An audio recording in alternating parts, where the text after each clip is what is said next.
This is Freedom Investor Radio, and I'm John Pearl. It hit me like a freight train when I realized there was a better way.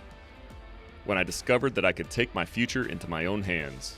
When I realized I could invest my way to freedom. This is what I'm working towards.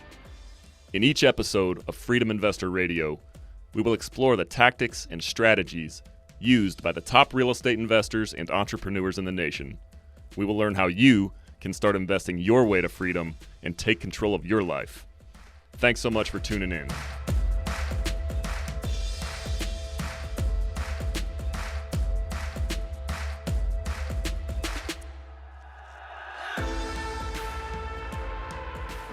What's going on, everybody? Welcome back to another episode of Freedom Investor Radio. I'm your host, John Pearl, and today I am joined by Tim Little, who is the founder and CEO of ZANA Investments. Welcome to the show today, Tim.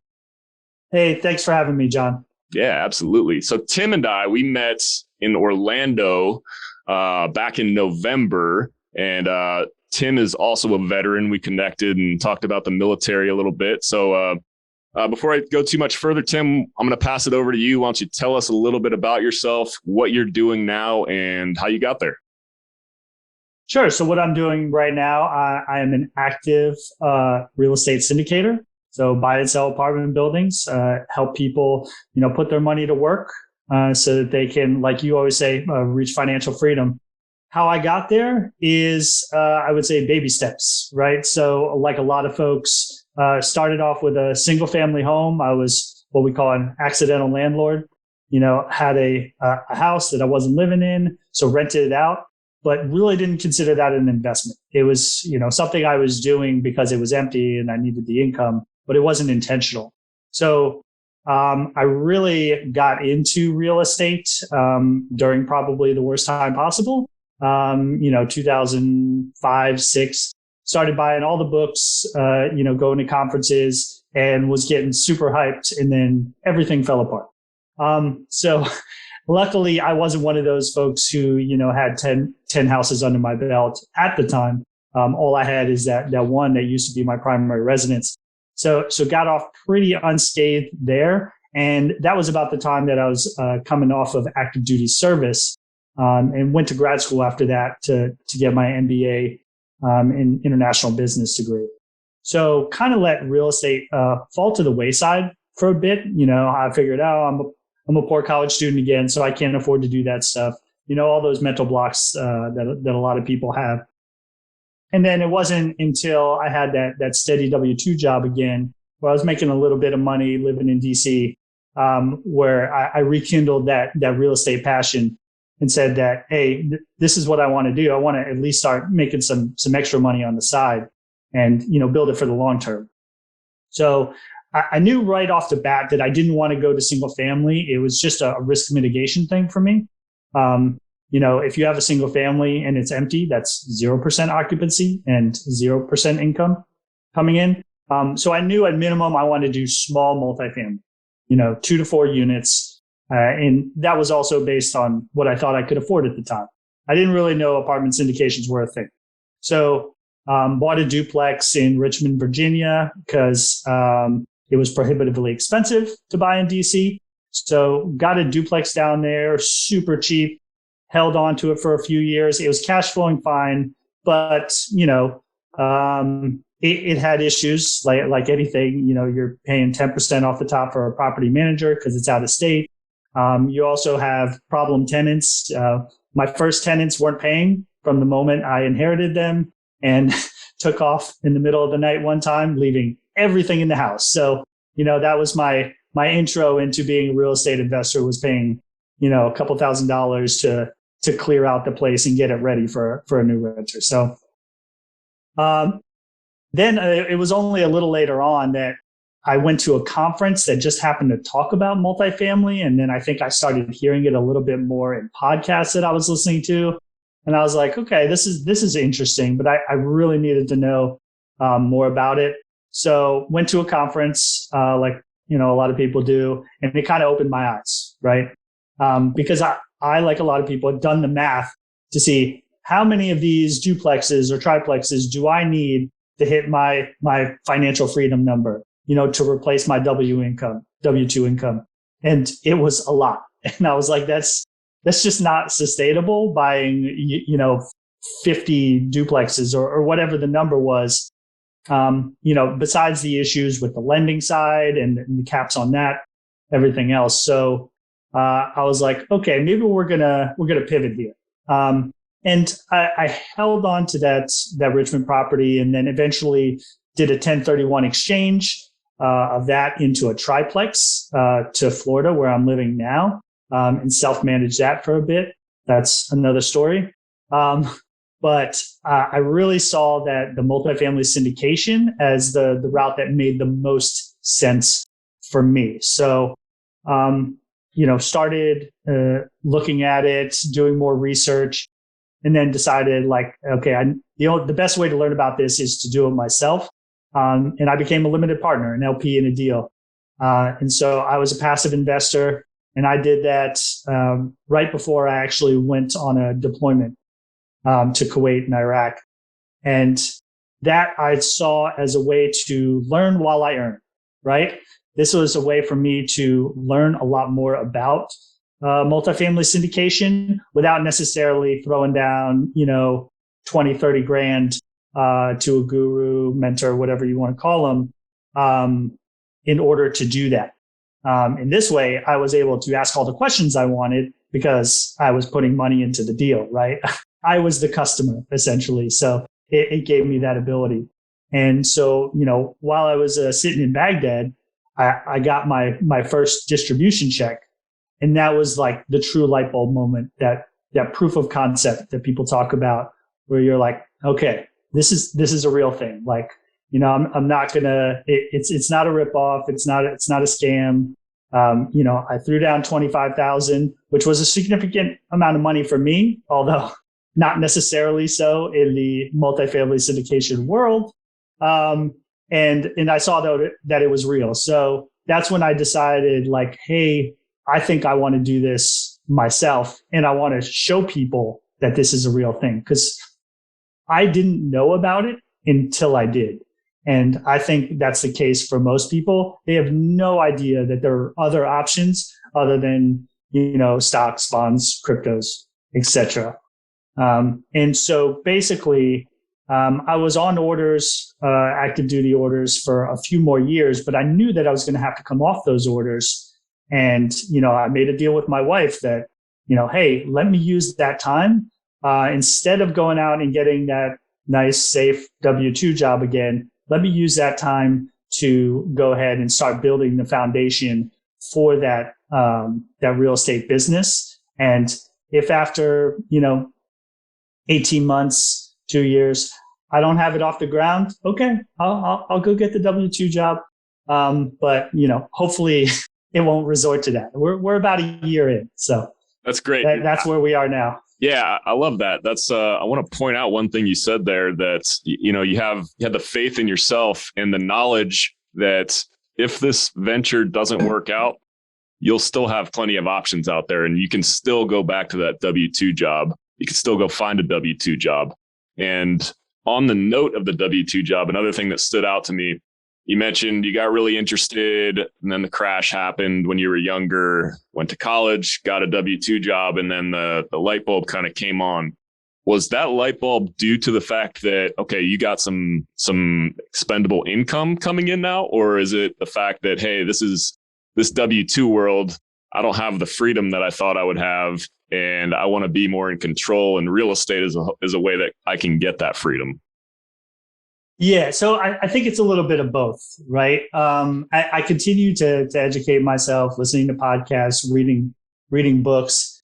I wouldn't say that urgency was there to become an entrepreneur while I was working, because it was nice to have that guaranteed income. And then, I had just had my first daughter, so then there's the responsibility aspect that you need to think about, especially, with your first kid. You're like, hey, everything has to be right. Like I can't take those kind of risks right now. And it wasn't until later where, my wife and I were both pretty well established. She finished up her MBA. and got a decent job that, we felt comfortable enough to do that. In terms of, really going the entrepreneurial route, I needed to see it as a possibility.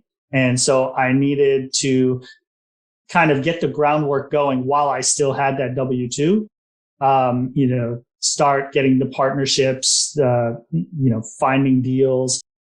If I could, do at least one deal, two deals prior to going full time, then I felt like I had that runway that I needed to go into it and feel comfortable. That, and there was,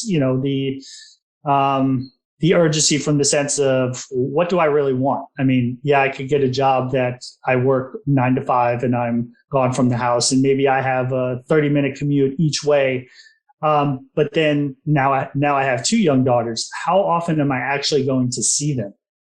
So, people look at safety, but there's also that quality of life. And so you have to find out what is the best balance for you. And, nowadays, every day I take both of my daughters, one to school and one to daycare, and every morning. And then I pick them up at the end of the day. If I want to go to lunch with my wife in the middle of the day, because she works from home too, if she's got time available, we can do that. Now, am I, on calls, meetings sometimes at 6, 7 o'clock at night on weekdays? Yeah, but I think the flexibility is far more important to me than only working, a strict 9 to 5 schedule, because I'm in control of my time. Yeah, that's phenomenal stuff. Really struck a chord with some of those things you said. When similar to you, once I had my first child, started thinking about things a little bit differently. And also similar to you, I think the educational piece, like, you don't know what you don't know. And once you start educating yourself and learning what other people are doing, some things start to kind of come up in your mind, and you realize some things like, hey, well, I'm working hard here. I feel like I've got a lot of good ideas, but no matter how hard I work, I'm only going to be able to make so much money. In the W-2 world, that's the case in a lot of positions, not all the positions, but that was the thing for me. You start learning about what's possible in real estate, and you can, the earning potential is unlimited. So Tim, I want to hear a little bit about, you mentioned instead of going back into the W-2 world, you're going to take that time and work on setting up your multifamily business. What did that process look like for you? Yeah. And so I guess the biggest thing I would tell people, anyone who's considering this, is to have a plan, right? And, if you have a spouse, make sure they are on board. That is vital. Like I said, my wife, she lost her job. It was a matter of a company merger, and, some positions became redundant. Those kind of things happen. So it was no fault of her own. But she was laid off, and luckily she got, a small compensation package when that happened. But that was the opportunity for her to go back to school, right, and get her MBA, because we said, listen, I still have my income. That's when I was still on active duty orders. So I had a decent paycheck. I was like, there's no better time than the present. I was like, because if you put off something like grad school, you'll never get around to it. So I was like, just take the time now, go full time, get it knocked out in 2 years or however long it takes. And, and then came the but. I was like, but at the end of that, I was like, what I would like to do is, and that's, when I made the proposal of, I'm more than happy to cover down on all the bills while you're going to school, so you can focus completely on that. All I ask in return is give me an equal amount of time after you get a job after grad school to get my real estate business up and running. Now, it's not enough to just say that. Again, when I say have a plan, I mean like an economic plan too, a financial plan. So what I did during that time when she was in school, I was saving up money too. And so, my promise to her was, listen, I know I was covering, the biggest bills. I will continue to cover the biggest bills even while I'm doing the real estate stuff. by just saving up that money, however much the mortgage is, save up 18 months worth of mortgage. That way I have not stopped paying those bills that I was paying before. And it kind of takes off that financial pressure of transitioning into that entrepreneurial role, right? Especially considering we all know that with almost all entrepreneurial ventures, the money isn't consistent. It may come in like, small bursts or big ones, but it's really hard to predict how much and how often you're going to get paid. So that has really smoothed out that transition. And I think, for my wife, who is more risk averse than I am, gives her a lot of peace of mind, which obviously is huge. Right. So, Tim, I want to talk a little bit about your time in the military. A lot of my listeners are in the military or have a military background. So tell us what you did in the military, some of the skill sets you picked up, and how you're using those now in your investing business. Sure. So I've been both enlisted and an officer. Started out enlisted straight out of high school. And then when I was there, I was a forward observer, basically call for fire with the field artillery. And then later, when I went in as an officer in 2003, I was a field artillery officer. So, picking up a lot of the same skills that any Army officer should have, leadership, management of teams, planning. And I think all of those things are readily transferable to working in multifamily syndications, especially when you start looking at stuff like asset management, where your job is to manage the manager. And you're looking at all the pieces that need to be coordinated, looking at timelines, making sure that projects get done to both, time, standard, and budget. So I think those things have helped me out a lot. Now on the reserve side, I'm a public affairs officer. So I'm currently the commander of a public affairs battalion. And basically the job of public affairs is to tell the Army story. It's not really marketing, more like public relations. But again, still applicable to what we do because I need to put out there what we're doing. It's important to me to show people the benefits of passively investing in multifamily real estate because so few people know about it. And certainly when it comes to the investor communication side of things, keeping our investors informed of what's going on in the projects and just generally how it's going. So, yeah. Great. Now, one of the things I love about your story, Tim, is, you mentioned you've been interested in real estate since pre-2008 crash. So you've been at this a long time. And the thing that I've learned about this is, I've seen what's possible. I've met a lot of people. I've seen what's possible. And it just takes some time. It's not going to happen overnight. It's probably not going to happen within a year. Some people can get it done faster than others, depending on your situation. Similar to myself, you have a family and you can take less risk than somebody who's maybe out single living on their own. But one important thing that I think both of us have found is an important why. And I think you kind of alluded to that earlier. So what is your why and why are you doing all of this? That helps kind of keep you on track, right? Yeah. And so my why is my two daughters. Their names are Zara and Lana. Right now they're 3 and 6. And so, the best way to continue to remind myself of why I was doing this, from a perspective of motivation and to keep doing it even when it wasn't fun or it got hard, was to make that the name of my business. So the name of my company, as you can see in the background, is ZANA Investments. And it's a combination of my two daughters' names, Zara and Lana, because I really want to give them the life and opportunities that I didn't necessarily had growing up. I didn't grow up poor by any means. But there was a lot of things that I didn't get to do because we didn't have the money. Going out to dinner just didn't happen in my household, even on special occasions. Going out to movies again didn't happen until I got my own job in high school and started to do things. I really want to give my daughters experiences that they'll remember for the rest of their life, whether that's going to different countries because Travel is huge with me and my wife, and experiencing other cultures.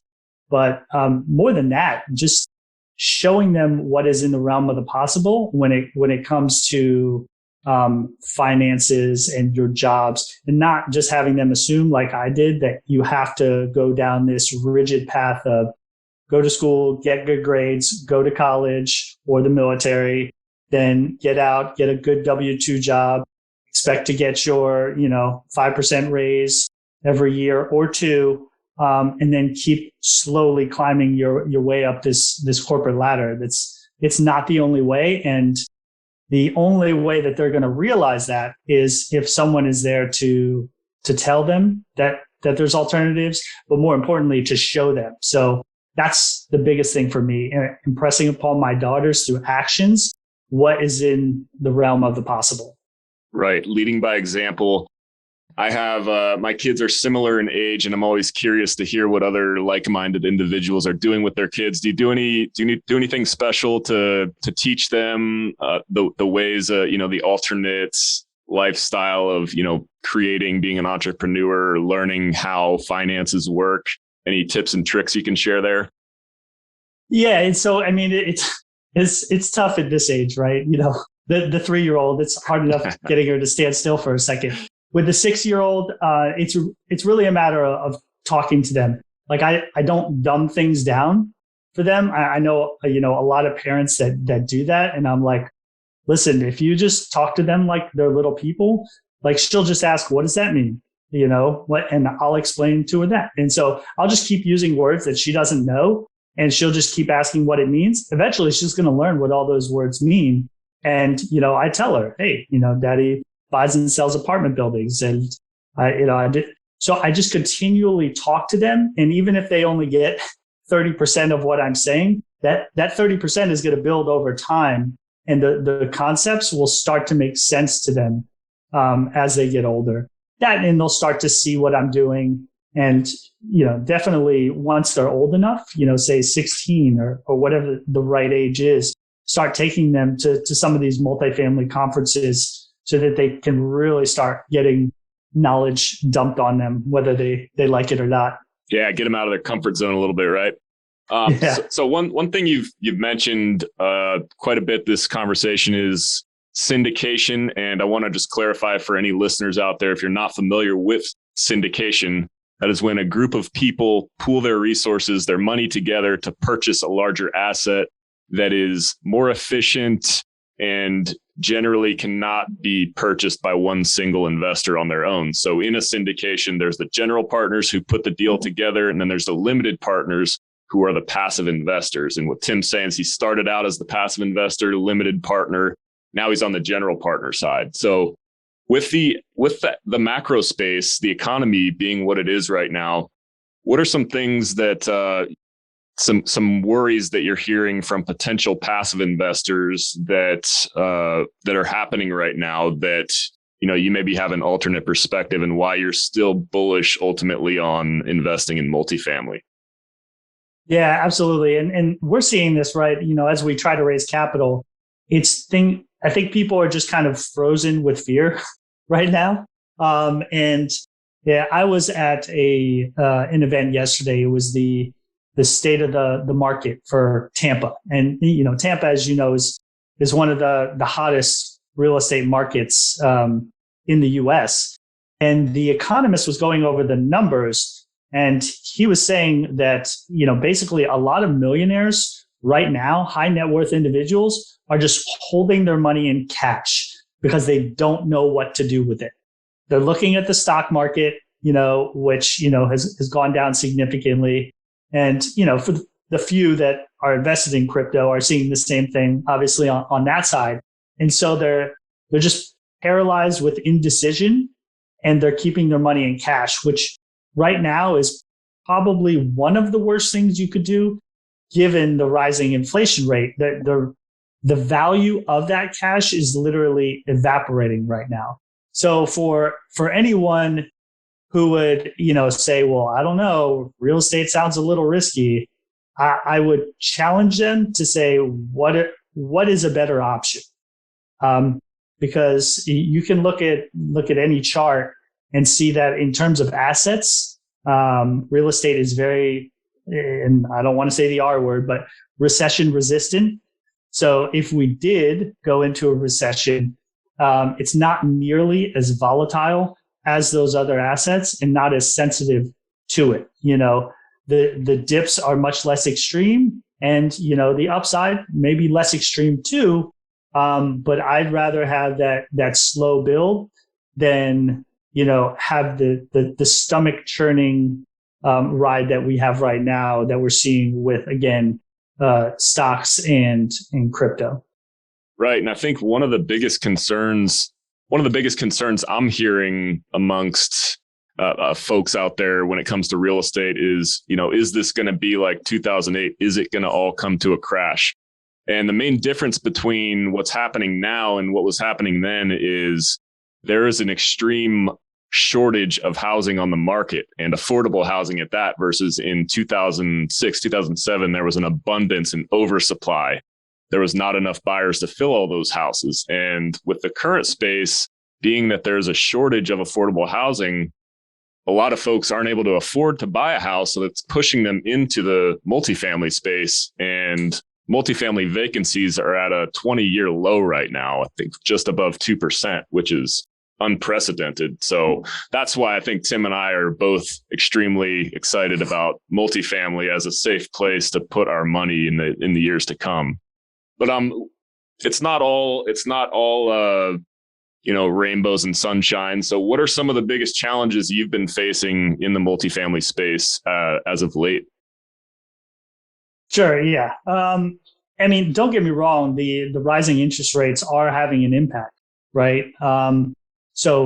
Even for us, as you look to finance properties, that has an impact on returns. And, something that was a good deal, when you're financing at 4% isn't necessarily a deal if that, rate climbs to 6%. So I think the biggest thing that we as, sponsors, syndicators, whatever word you want to use, can do to, in service of the investors, is to show them that you've taken that into consideration. If you have a rate locked in that has a 2% spread possible on that, you have this rate that you were given, but it has a cap that's maybe 2%. What you can do is that show them that you've thought about that, put that out on a stress test, and throw it on an Excel spreadsheet and say, listen, we understand your concerns that rates are rising. We have those same concerns, and here's what it will look like with these different assumptions.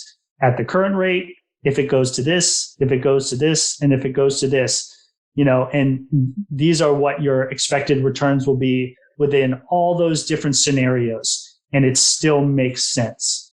Now, that's not always going to be the case, but then you wouldn't have presented the deal to an investor if it didn't. You would have seen that in your underwriting. But I think by being transparent, which is one of our core tenets, and in showing the investors that you've at least thought about these concerns, you can move past it. And granted, we try to be very conservative in our underwriting and show worst case scenarios with the expectation that we will perform much better. And that's the whole, under promise and over deliver, because that is always better than the alternative when it comes to investing people's money.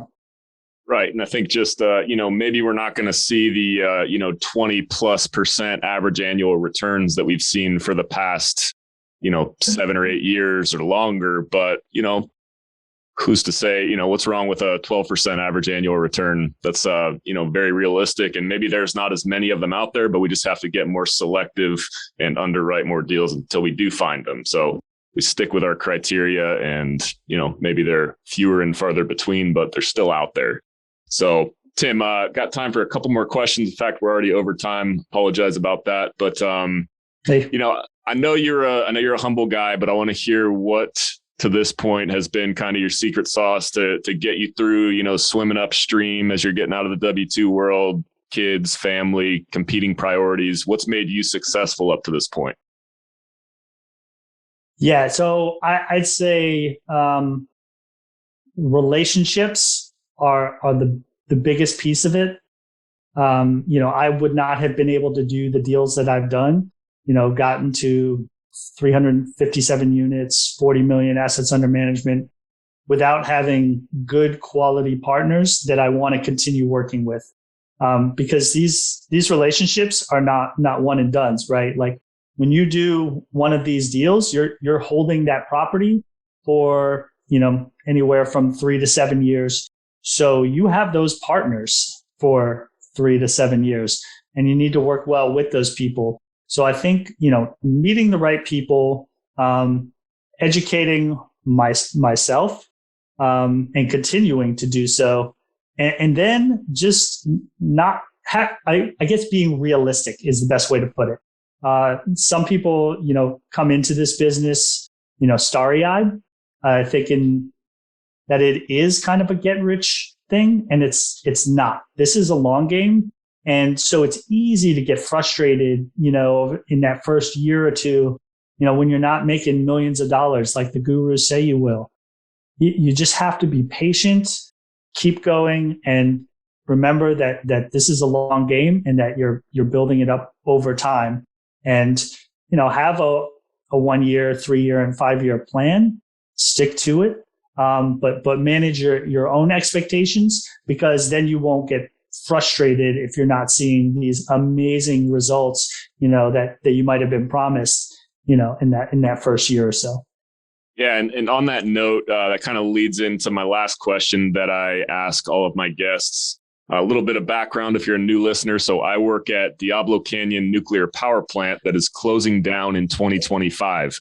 So my mission is to replace my W-2 income with passive income from real estate investing. So Tim, I want to know your one piece of advice that if you had to tell somebody, myself or somebody in my shoes, what's the one piece of advice you would offer for somebody looking to escape the W-2 world?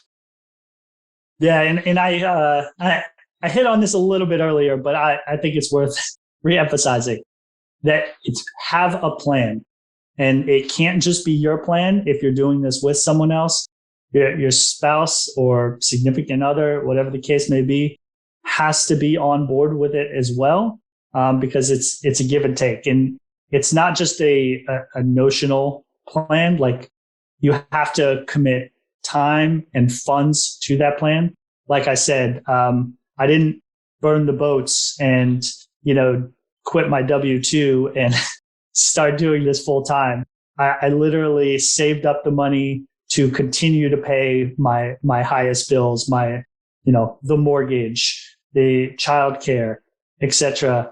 That way we had the peace of mind that no, we wouldn't be homeless if this didn't work out, that the kids would still have care for them. And it really takes that pressure off when you lay out a plan ahead of time, you stick to the plan, and you allocate the resources required to execute that plan. Excellent. All right, Tim, well, where can people find you or connect with you if they want to learn more?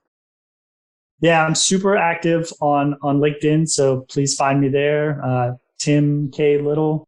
But I know all that stuff will be in the show notes. But also, if any of your guests want to learn more about the lingo and the jargon that we use in multifamily, I have a free resource for them. They can go to www.zanainvestments.com/cheat sheet, and you can download that free cheat sheet, which is basically like a glossary of multifamily terms, but written in plain English and with examples. So it's the thing that I wish I had when I first started getting into multifamily. Excellent. Yeah, it can kind of be like speaking another language sometimes when you're new in this space. But so everybody go check that out. The link for that will be in the show notes. All right, everybody. Ladies and gentlemen, Tim Little, thanks so much for joining us. Thank you for listening to Freedom Investor Radio. If you like what you heard, make sure to rate, review, subscribe, and share with a friend. Thanks again for listening.